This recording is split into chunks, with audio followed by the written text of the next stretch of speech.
মানুষের জীবনের যে কোনো সমস্যায় কোরআনের একটি সমাধানই যথেষ্ট।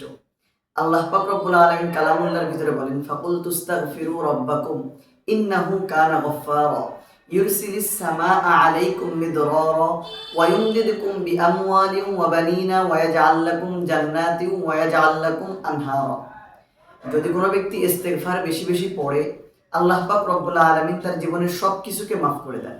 আর মানুষের জীবনের বিপদ, মুসিবত, দুঃখ, দুর্দশা, হতাশা যা কিছুই আসে সব কিছুই দুইটা, এক হয় আযাব, না হলে আল্লাহর পক্ষ থেকে পরীক্ষা। যদি আযাব হয়ে থাকে আপনার উপর থেকে এই আযাব চলে যাবে, যদি পরীক্ষা হয়ে থাকে পরীক্ষায় পাশ করা আপনার জন্য সহজ হয়ে যাবে।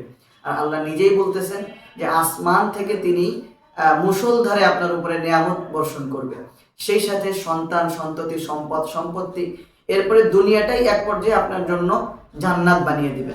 সুতরাং কোনো কিছুর অভাব হবে না, জীবন পরিবর্তন হয়ে যাবে। যদি জীবনে অনেক বেশি হতাশা, দুঃখ, দুর্দশা, বিপদ, মুসিবত থেকে থাকে, আপনি বেশি বেশি ইস্তেগফার পড়েন। আপনার বিপদ যত বেশি দূর করা প্রয়োজন, আপনার ইস্তেগফার তত বেশি বাড়িয়ে দিন। রিজিক যত বেশি প্রয়োজন, ইস্তেগফার তত বেশি বাড়িয়ে দিন। আপনার যা কিছুর প্রয়োজন সব কিছুর জন্য ইস্তেগফার বাড়িয়ে দিন। শুধুমাত্র একটা সপ্তাহ টানা ইস্তেগফারের আমল করুন, দেখবেন আপনার জীবনে অবিশ্বাস্য পরিবর্তন চলে আসছে। এবং ইস্তেগফার পড়ার জন্য আপনাকে পরিপূর্ণ ইস্তেগফারই পড়তে হবে, বিষয়টা এরকম না। আপনাকে পড়তে হবে আস্তাগফিরুল্লাহ, আস্তাগফিরুল্লাহ, আস্তাগফিরুল্লাহ।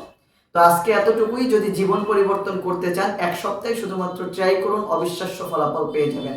ধন্যবাদ। আসসালামু আলাইকুম।